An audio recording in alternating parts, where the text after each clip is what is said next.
If you want to add music to your Facebook post on your iPhone, then let us see how to do it.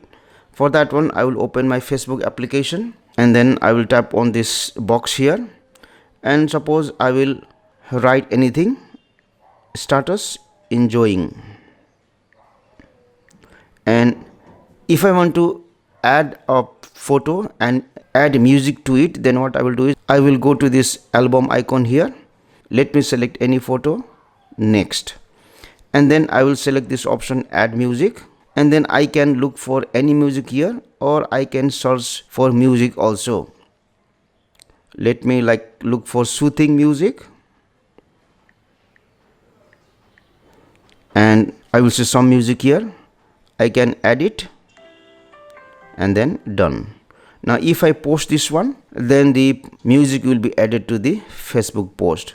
Now suppose if I want to add a video and add music to it, then also I will tap on this box here and let me write any thing here. Go to this gallery, tap on this camera roll and select videos, and let me select a video here. Next, after that I will tap on this edit button here, select audio, and let me select any music. Now here you can see there are two audio here. One audio is of the video itself, so I will decrease the audio of the video, and then let me have the audio of the track which I have added just now.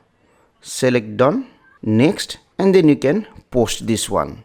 So in this way you can add music to Facebook post, whether it might be photo or video. Thank you for watching the video. Please like, share and comment on the video if you found it helpful.